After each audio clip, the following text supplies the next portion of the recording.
Jeudi 14 mai 2020. Sortie de confinement. On reprend la route après quasiment 2 mois à l'arrêt, mais cette fois c'est différent. J'ai décidé de changer de stratégie.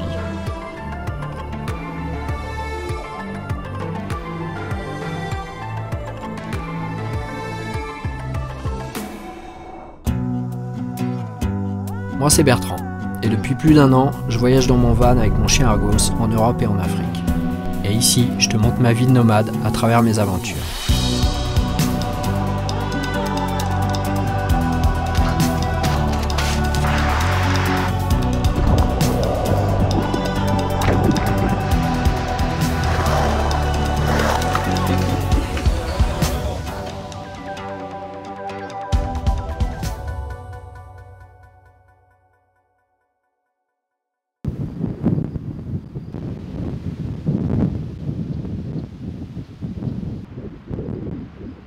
Retour dans la Drôme. Cet été, je vais m'occuper de tout ce que je dois faire et que je repousse systématiquement, et notamment l'administratif et l'homologation du van. Et en même temps, je vais en profiter pour découvrir et redécouvrir ma région, et plus particulièrement le Vercors.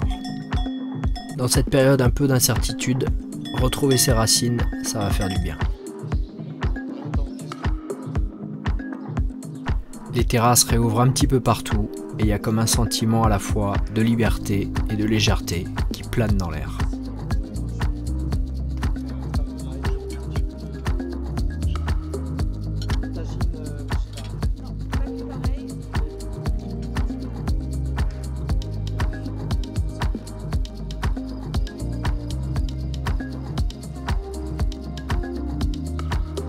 Avec Laetitia, Greg et le petit Martin, on était confinés sur le même terrain dans le Var. Quelques jours plus tard, on se retrouve déjà. Cette fois-ci dans un contexte différent. On a tous envie un petit peu de respirer et à la fois, on se pose tous un peu la question de savoir ce qui va se passer par la suite. Et c'est pour ça que je veux boucler tout ce qui est en attente. Il va falloir être prêt pour pouvoir improviser si besoin. Deuxième vague ou non, il va falloir être réactif à l'automne.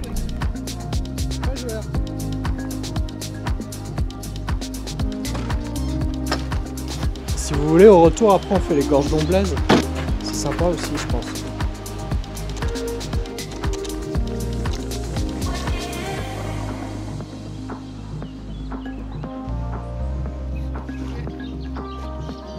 T'es fatigué? Tu fais une pause?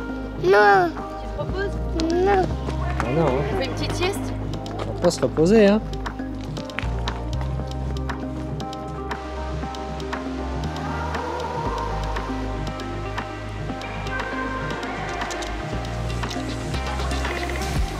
La cascade de la Druye, j'y avais été quand j'étais petit, et j'avais vraiment été impressionné par la hauteur de la chute.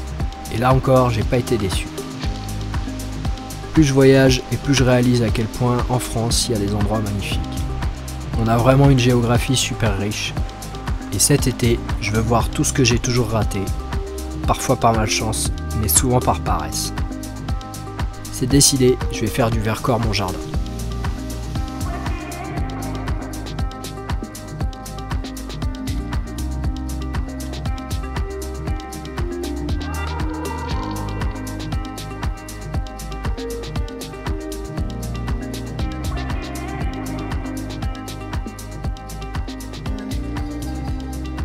Après une petite semaine passée ensemble, il est temps de se séparer à nouveau. Eux repartent en direction du sud, et moi, je remonte dans la montagne. J'ai plein d'endroits à explorer.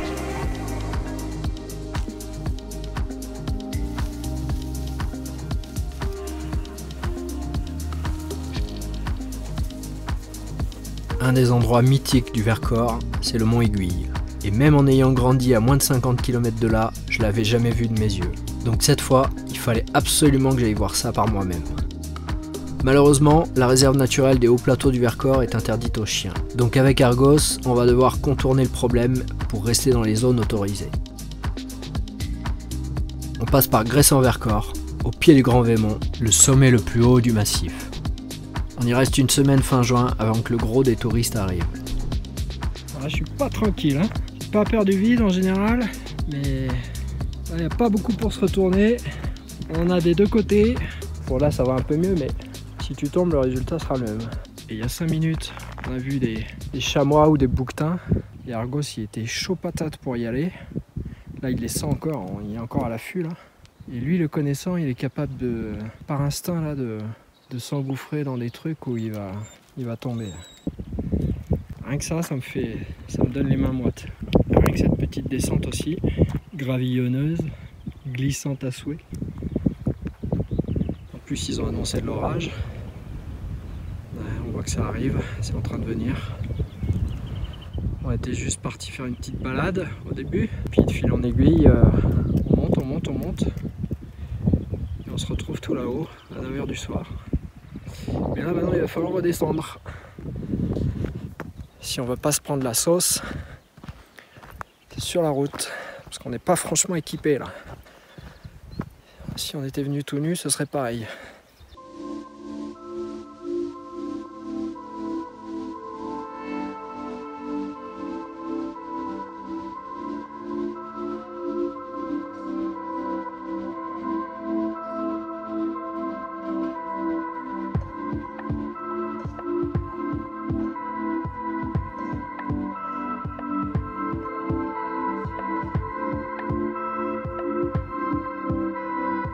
Le Vercors, c'est comme une énorme éponge de calcaire. Ça capte et ça retient les eaux de pluie qui s'infiltrent par des grottes et des galeries souterraines. Ces grottes, on les appelle des karstes. Chien interdit, Argos, t'es pas autorisé.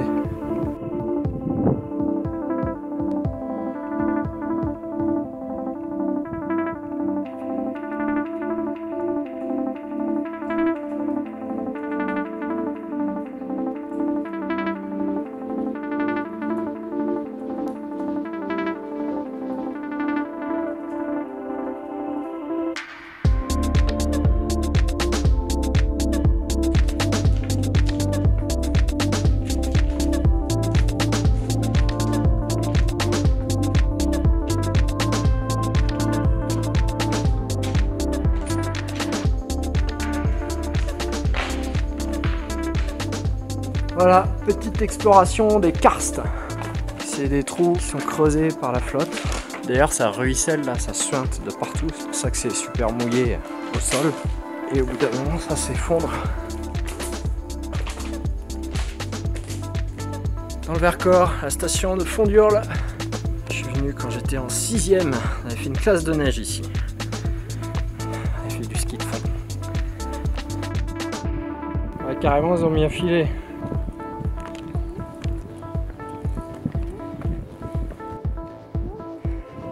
Ça fait quoi de changer de vie? Celui-là, il va se décrocher bientôt.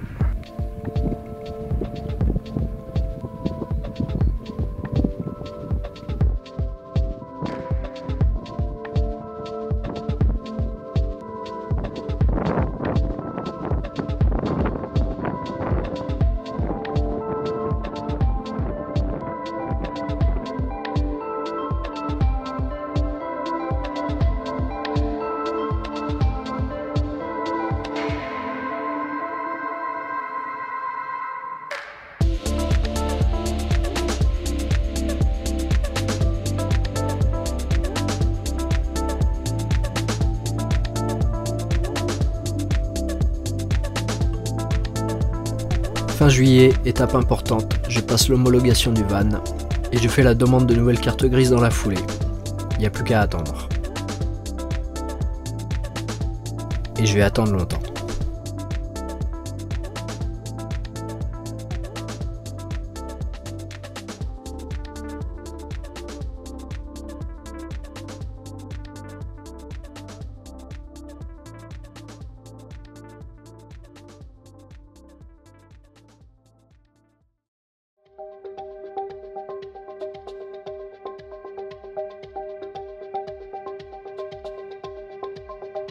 Ici, on est au pied des monts du Matin.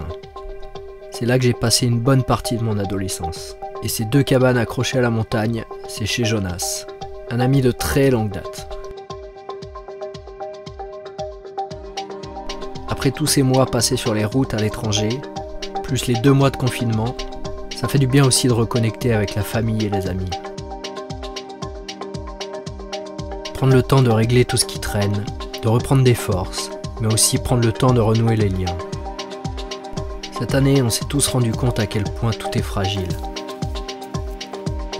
Prendre le temps tout simplement. Le temps de ralentir. D'apprécier les choses simples. La nature, le rythme des saisons. La joie d'Argos qui se tape un quart d'heure de folie. Et de le voir heureux comme ça, moi ça peut me suffire à me faire ma journée.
Évidemment, je pouvais pas rester dans la région sans passer par Villard-de-Lans.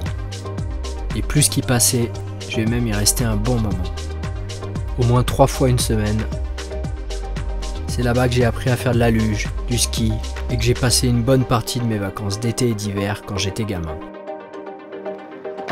Et en haut de ces montagnes, je me sens comme à la maison.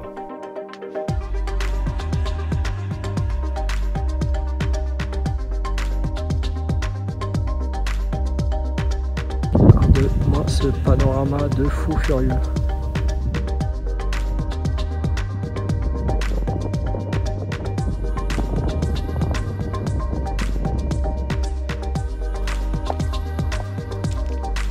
On va enchaîner les randonnées et les bivouacs, et tous les soirs, on va passer au moins 1 heure ou 2 à arpenter toutes les forêts et les prairies et à explorer tous les recoins.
Petit après-midi avec des potes, on est juste au-dessus de Grenoble.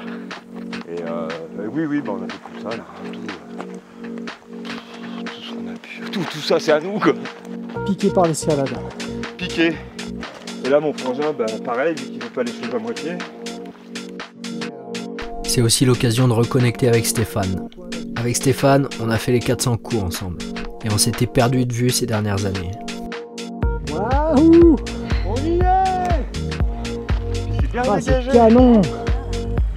Tu sors de la forêt direct, bam! Alors le revoir là cette année, ça apporte une saveur toute particulière à la saison.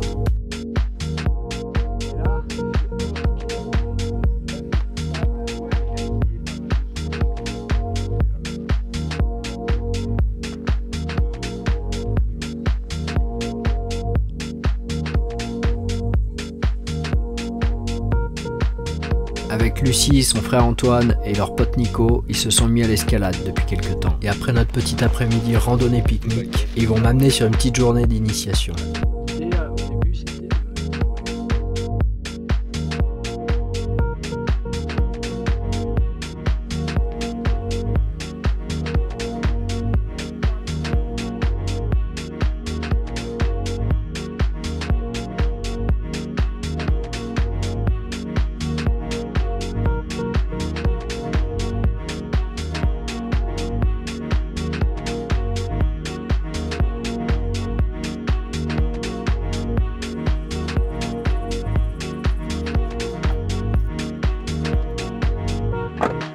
Ça va les losers? Et toi?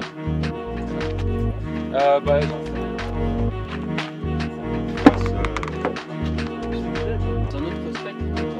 Ouais, j'ai le...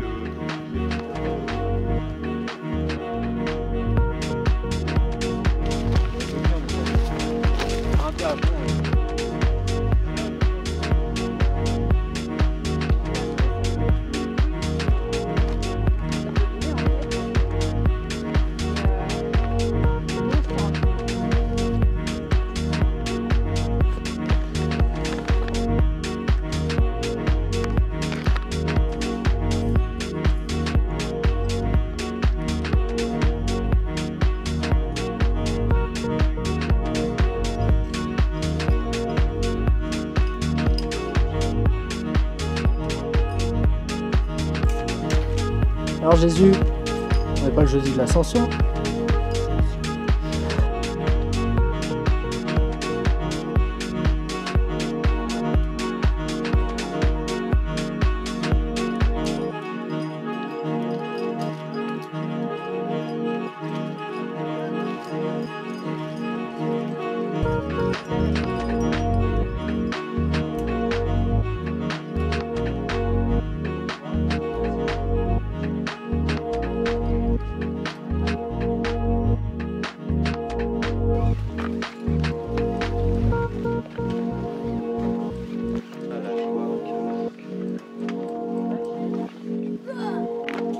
Ça, c'est ultra équipé, t'as vu? Tous les 50 cm. Bah carrément. Il y a du soutien. Ouais, c'est un peu bombé.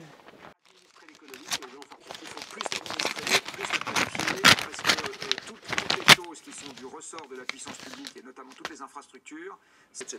C'est le discours. Vous leur dites voilà, on convertit les chaînes automobiles à la fabrication de voitures à 2 litres au 100. C'est des voitures qui sont des petites alternatives. C'est de rouvrir Fessenheim. Ça suffira pas de rouvrir Fessenheim.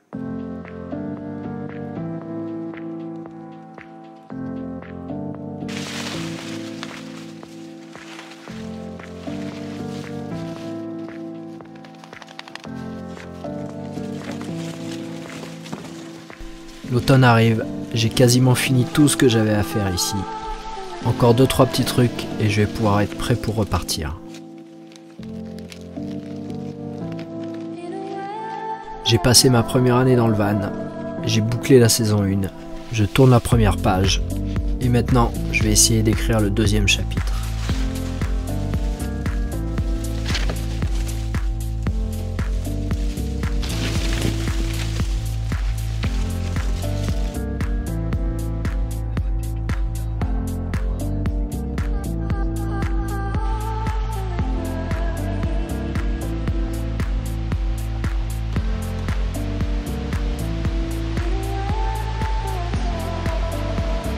Il y a des marrons qui tombent.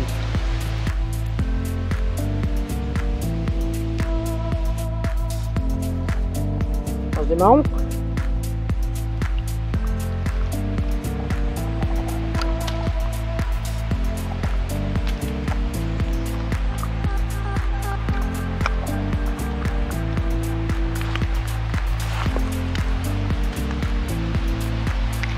Ce chien est de plus en plus végétarien. Il adore les noix, les noisettes, les marrons, tous ces fruits à coque, ces fruits secs. Il adore ça. Je sais pas pourquoi, c'est bizarre. Il mange de plus en plus de fruits aussi. Maintenant il mange de la banane.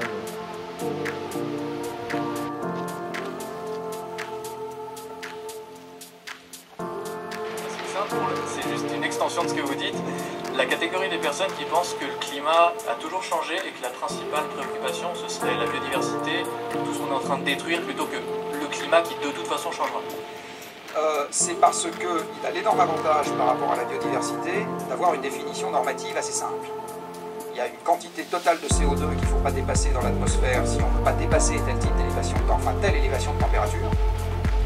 Les émissions sont totalement fongibles parce que en fait, la durée de résidence du CO2 dans l'atmosphère est tellement longue. Pour ceux qui n'ont jamais entendu une de mes conférences, il faut attendre plus de 10 000 ans pour évacuer un surplus de CO2 qu'on a créé dans l'atmosphère. Voilà, donc ça vous donne une petite idée du côté irréversible du problème. Donc pour l'évacuer en totalité. Au bout d'un siècle, on en a évacué la moitié. Mais le temps est tellement long que en fait, le lieu d'émission n'a aucune importance. Donc vous avez une unité totalement fongible sur Terre. Et vous pouvez comparer les émissions d'un Brésilien et d'un Chinois. Avec la biodiversité, la salamandre du Brésil et le panda, vous ne savez pas trop comment comparer ça. Est-ce que vous les comparez au poids, à la longueur de la désert?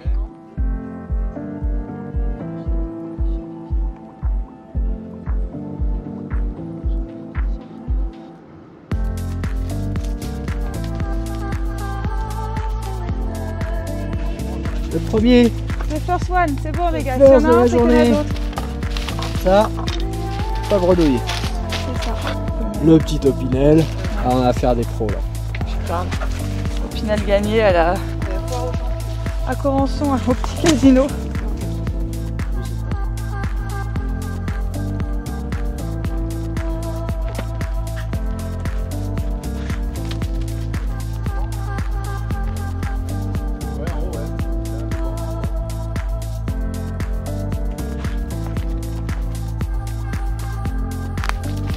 Ces 5 derniers mois, j'ai marché. J'ai vraiment beaucoup marché. J'ai sillonné ma région en long, en large et en travers. Un retour aux sources qui m'a rappelé que pour savoir où tu vas, faut savoir d'où tu viens. Alors si t'as aimé cette vidéo, il y a un bouton pour ça. Si t'as envie de la partager, YouTube a pensé à tout. Et si t'es pas abonné à la chaîne, la vie est bien faite, il y a encore et toujours un bouton pour ça. Et moi, je te donne rendez-vous dans la prochaine vidéo. Allez, ciao!